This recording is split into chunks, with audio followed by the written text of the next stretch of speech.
Hello and welcome to another Raggy's Beers, Wines and Spirits review.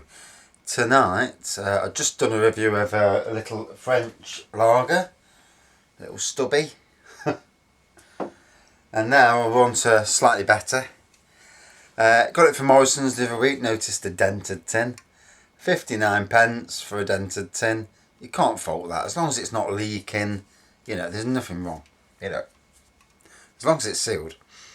That's it. I mean, sometimes you'll pick up these dented tins and they'll be sticky.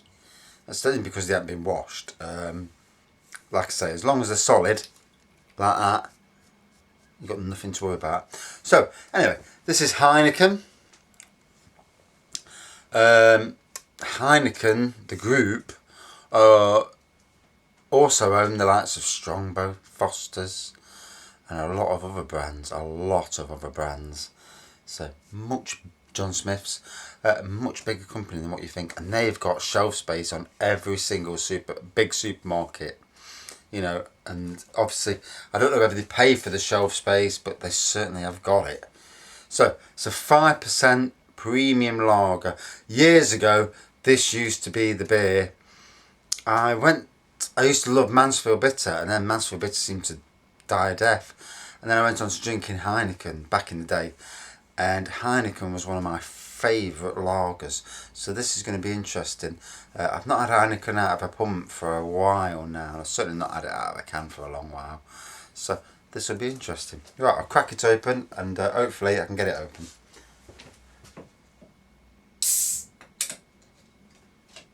Right. A little bit tetchy.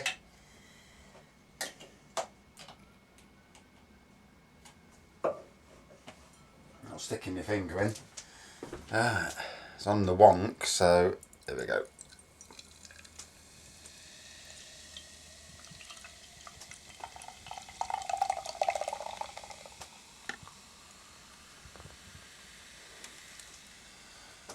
So nice carbonation, nice straw colour, white head, good, 2 centimetre head there.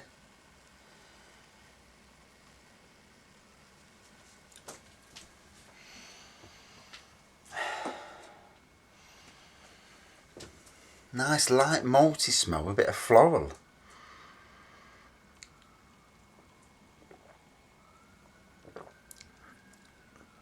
Very smooth taste to it.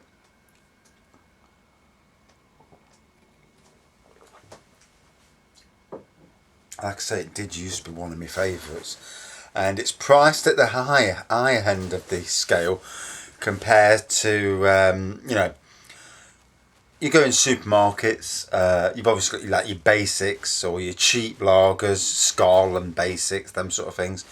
And then you've got your main brand lagers, which will be your likes of Carling, Foster's, Budweiser. Budweiser's a 5%, but it is, that's come on. It is in that area. Carlsberg, as well.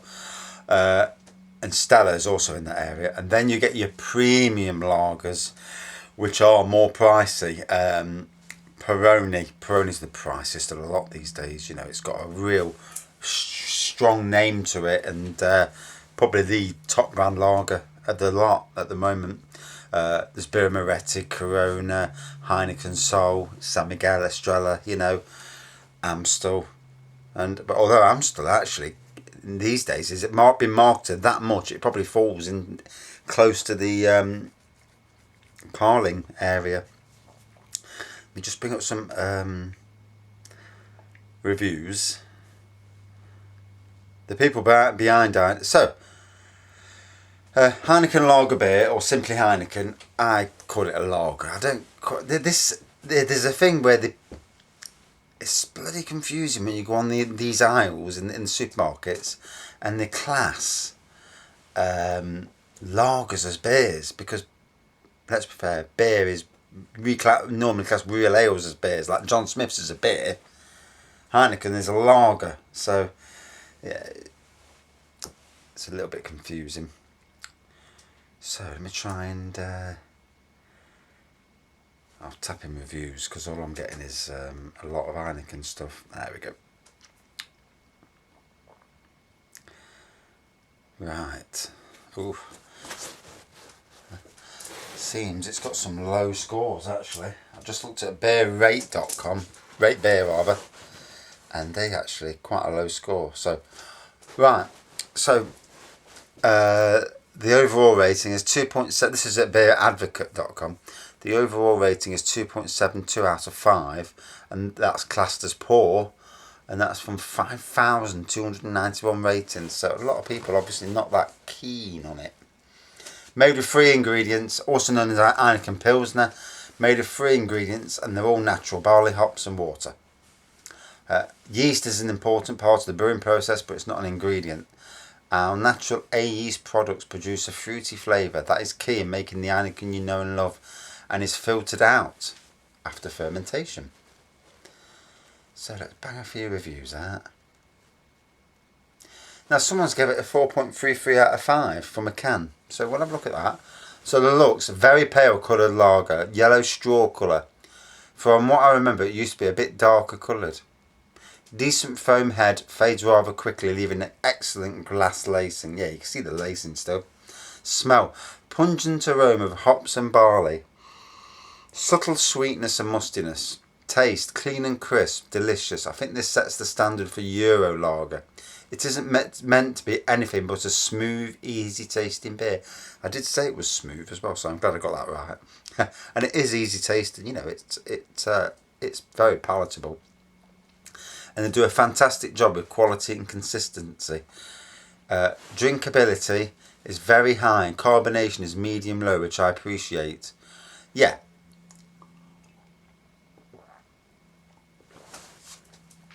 It's not too gassy. It's not gonna blow you up. Some lagers are very gassy. You drink it, and you can feel yourself bubbling up inside. I've got a friend who suffers from heartburn, and he drinks too much lager or real ales that are gassy, and it really, really gets to him.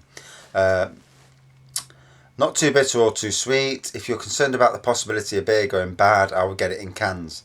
That's my preference for this beer. I've had an amazing beers, but this beer always has that distinctive taste that goes well in any season. It's simply a grade A beer, nothing more than can be said. And then on the flip side, that was only a few days ago, that was last Friday. On the flip side, someone's gave it a 1.12 out of 5. Right, here we go. I'm truly baffled why this beer has such a high score. This stuff tastes like Corona Light and natural ice. Had a green bottled Love Child, and that beer was replaced by a much worse beer. But wait, there's more. The sub-BA score of 2.72 bottle of ale was then emptied of its contents and filled with the tears of 1,000 sweatshop labourers mixed with something. Yeah, well, that don't make sense. So just somebody who's obviously on a bad day. So we'll look for decent reviews, because a lot of people review, and whether they're not doing justice, you've got to drink it. You've got to drink the old pint before you start saying anything. A very different lager to your standard Carlings, Fosters, Carlsbergs and Stellas and Budweisers. It's in a different class, especially to the likes of Budweiser.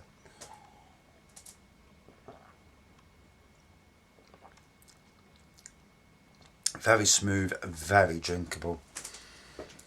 Here's a better review. So, pours a filtered golden colour with a bigger head, receding to a small film of lacing atop the liquid. Yeah, I agree with that. Smells of light wheat, crackers, and a note of coppery caramel.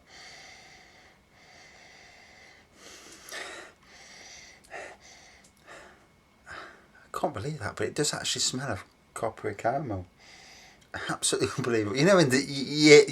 Sometimes you can't recognise a smell. You smell it and you think, I can't guess what it is, but there's a distinct smell to it.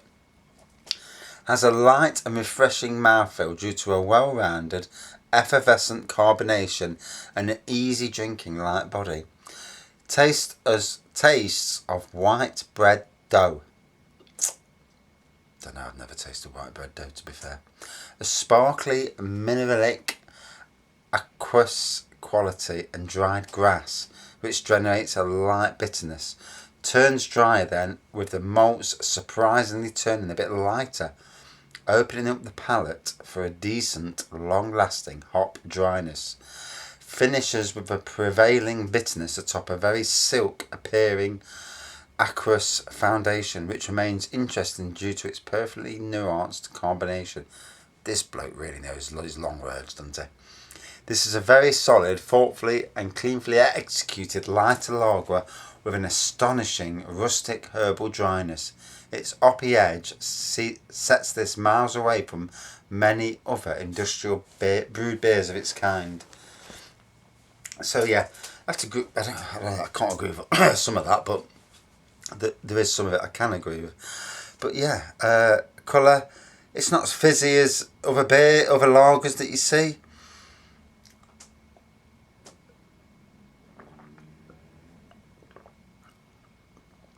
But not too gassy. Smooth. A smooth lager. Very nice. There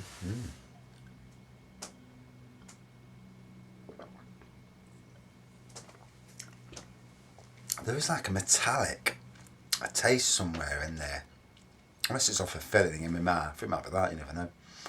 But, yeah.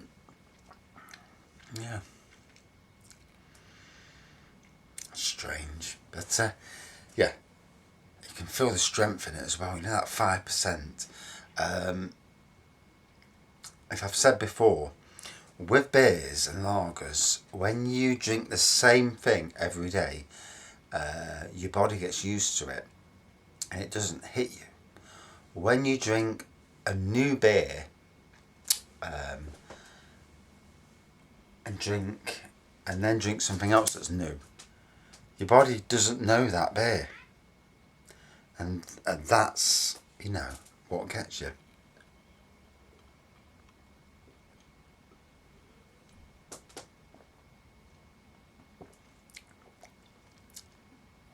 So, out of 5, I'm going to give this a well respectable 4.3 out of 5.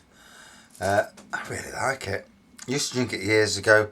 It was my favourite lager. And it's passed the test of time quite well. Yeah, jolly good. And for a big selling lager, it's nice to see that it's still, true to its roots, really.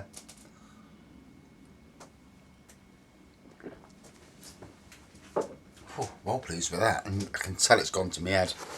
So I won't do any more beer reviews in case I start blurring. Thanks for watching. See you soon.